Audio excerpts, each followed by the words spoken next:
Hello and welcome to YNWA Transfer News, your ultimate source for all Liverpool FC transfer news. Our first news is this. Liverpool hatch plan to avoid 100 million transfer problem for player Neymar loves. Liverpool are reportedly scouting the son of former Brazilian Real Madrid and Manchester City star Robinho. Such a move would mark a remarkable change in tack from the club who broke the British transfer record twice over the course of the recent summer window.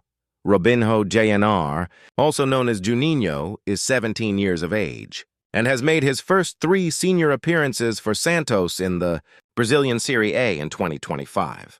He is therefore in the extremely early days of the same career trajectory as his father, Robinho JNR, who scored 81 goals in 180 games for the Sao Paulo club before securing his breakthrough transfer to Real Madrid in 2005.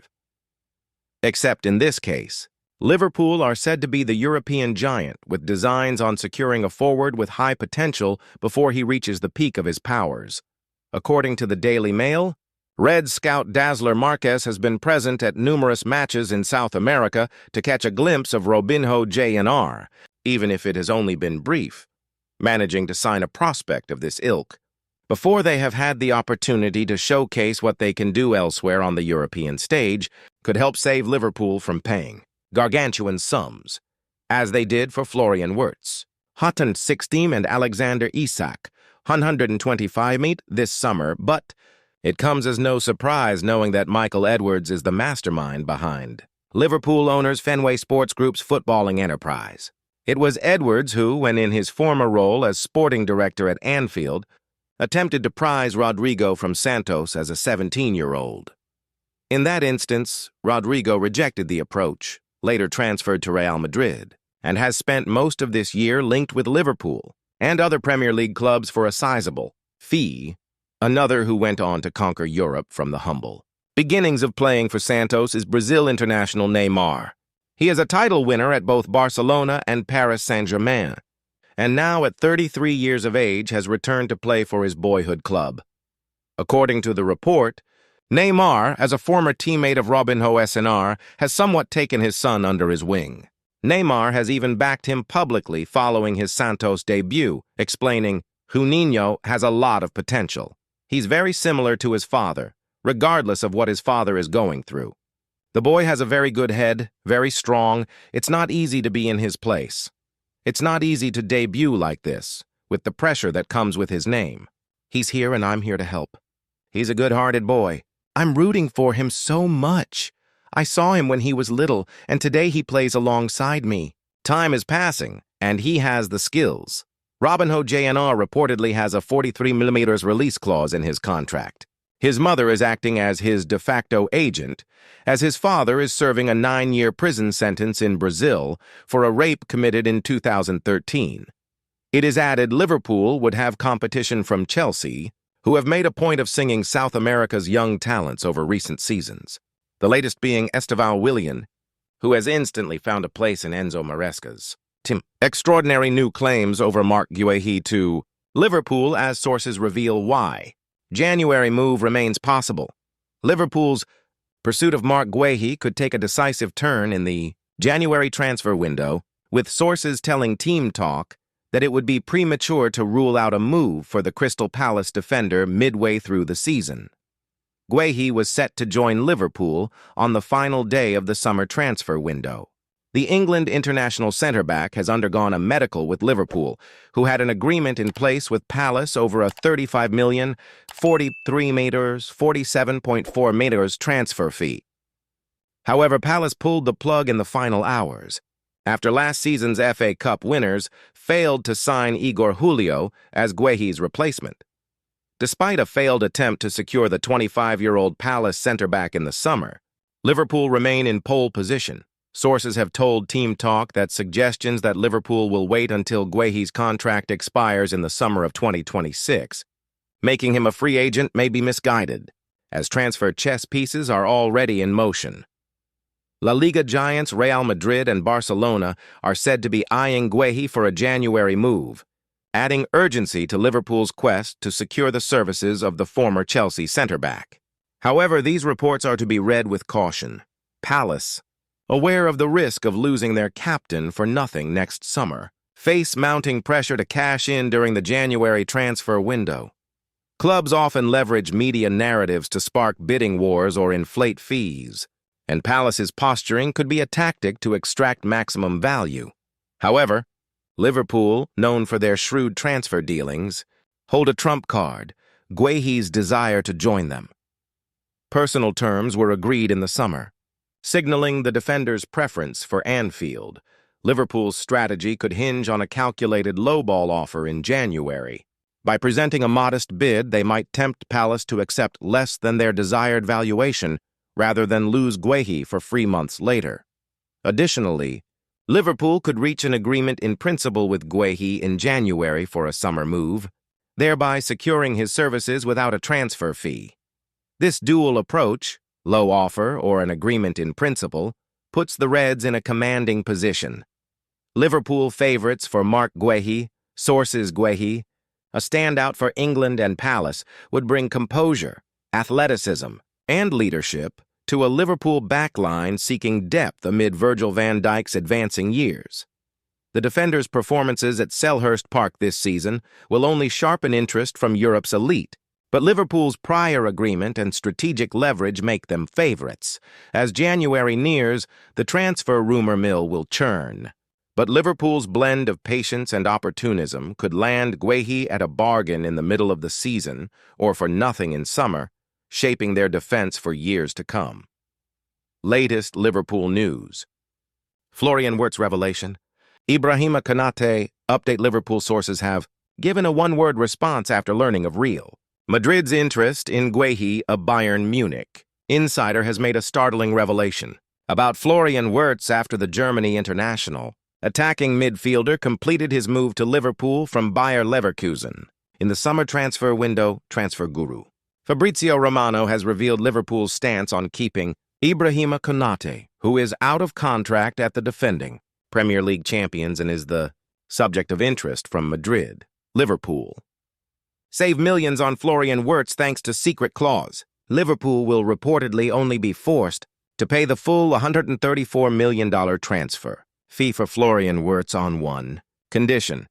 The Germany international, 22, moved to Anfield for a club record fee in July, which has now been broken by Alexander Isak, following a stellar spell at Bayer Leverkusen.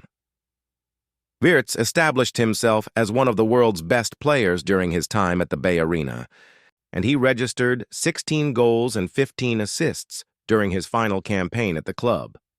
The 22-year-old was wanted by almost every elite club in European football, with Real Madrid strong admirers of the attacking midfielder and eager to bring him to the Spanish capital, along with Xabi Alonso. Bayern Munich and Manchester City were also competitors for his signature. However, Liverpool won the race for his signature after presenting their long-term project to the player.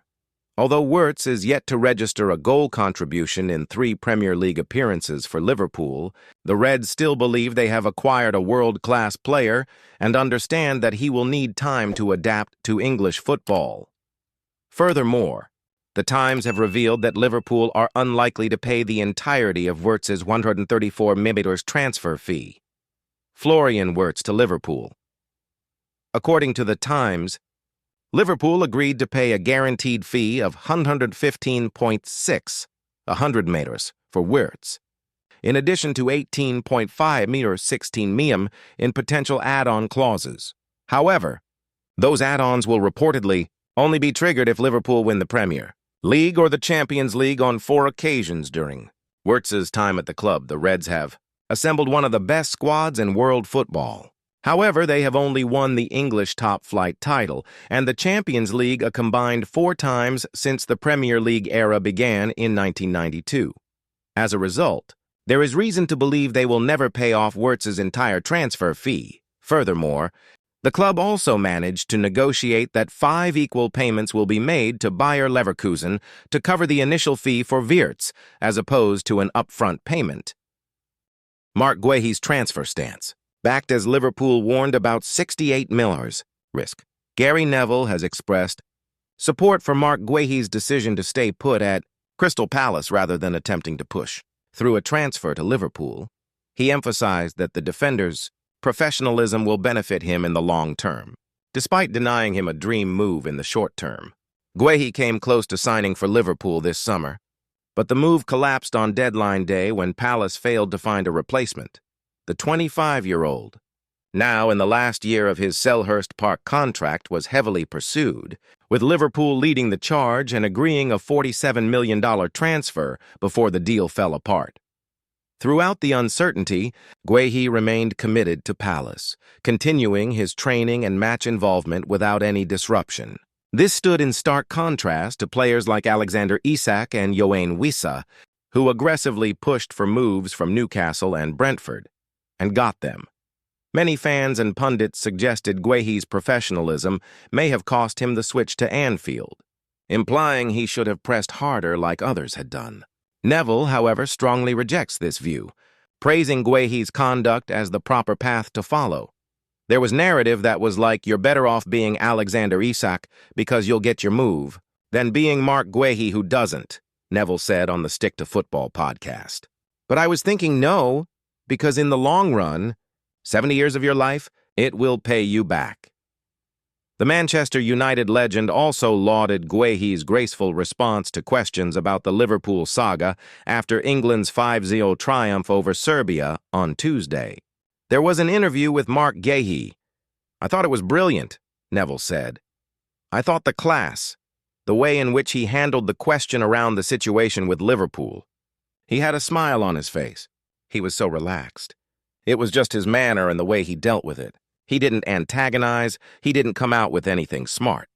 You can just tell he's a really good guy. When ITV asked Guehi how the past few days had been for him, he responded with a grin. It's been great. Regarding whether joining the national team was easy, after what happened, he said, it's always easy coming here. Such a good group of players, good group of staff. We are all working towards one goal. Really enjoyable. Always good to be here. Clearly, Guehi has approached the situation with maturity and composure. For Liverpool, however, missing out on Guehi may have significant ramifications. Neville speculated that the Reds could later regret not signing him, given their still thin back line. I wonder if Liverpool will regret not signing Guehi, he pondered. If, say, Konate gets injured, will they regret not offering Palace like 45 meters or 60 meter, or 50 meters, 68 meters, and just getting him over the line? Jamie Carragher highlighted the issue, saying, that's the one area where Liverpool have problems. It's 3 games in. Liverpool have got 9 points out of 9, not played that well. Center back is the one area that could come back and blow up in their face because they haven't really got quality cover. What Guehi was giving Liverpool was competition at center back. They haven't got that, Carragher added. They've got 2 starters and 2 understudies. Joe Gomez is injury-prone, and the young lad who's only 18 and come from Italy, Giovanni Leone, he's going to be a great prospect. But if you think that one of them had to play for a couple of months, it could be a big problem. Liverpool invested heavily during the summer, spending over $600, primarily on attacking reinforcements including Isak, Florian Wirtz, and Hugo Ekitike. Defensively, they added Leone along with fullbacks Jeremy Frimpong and Milos Kerkez. Still, their backline has shown early cracks, conceding 6 goals in their first 3 fixtures. Guehi's decision to remain professional may have inadvertently deprived Liverpool of a much-needed defensive boost. Guehi had already completed his medical and could have forced a move once Palace failed to replace him, especially after Igor Julio's transfer to West Ham scuppered Palace's plans. Other players have taken more confrontational approaches to secure transfers. For instance, Nicholas Jackson refused to return to Chelsea when his loan to Bayern Munich initially fell through, forcing the club to recall Marc Guehi from Sunderland, which ultimately allowed Jackson to move to Germany. Alexander Isak took an even more extreme approach, skipping Newcastle's preseason and reportedly vowing not to play again to secure his move. By contrast, Guehi maintained his professionalism, and for Liverpool, this might be costly in the short term. However, if the champions manage to sign him as a free agent next year, they will be acquiring a player of exceptional character. Such consistency, integrity, and dedication may ultimately make the wait worthwhile, proving Guehi's long-term value extends beyond immediate transfers. Florian Wirtz. Transfer fee. How 16 million add-ons will be triggered. Liverpool agreed a then-club record transfer of $116 million to sign Florian Wirtz from Bayer Leverkusen, and the details of his add-ons have been disclosed. Wirtz completed his move to Liverpool in June for an initial $100 million plus $16 million in add-ons, with the German signing a contract until 2030. The fee was a new transfer record for Liverpool and would have broken the British record if all the bonuses were paid to Leverkusen. That was until Alexander Isak signed for $125 million nevertheless. It is still the second highest figure the club have paid for a player. But the add-ons can only be triggered by Liverpool winning one of two major trophies. As per the Times' Paul Joyce, the add-ons of up to $16 million will only be triggered should the club win either the Premier League or Champions League 4 times. It is a small price to pay for Liverpool in the bigger picture, as the prize money, broadcast revenue, and other associated income from that success will more than pay for the add-ons. While the overall figure for Wirtz is eye-watering, Liverpool will make 5 equal payments to Leverkusen to spread the financial commitment and keep the balance sheets ticking over. They have a similar payment plan for Isak, though his fee will be spread across 4 seasons. It means this summer Liverpool will have only paid $51.25 million for the duo. Wirtz has started each of Liverpool's 3 Premier League games and has shown he still needs to adapt to English football, though the first 3 opponents were among the most physical. It has been somewhat of a slow burn, but Joyce states that the belief that he possesses in his ability to unlock opposing defenses remains unwavering. Burnley will present another new challenge on Sunday, a match that will see the club debut their new 3rd kit. Thank you for watching. Like and comment, subscribe.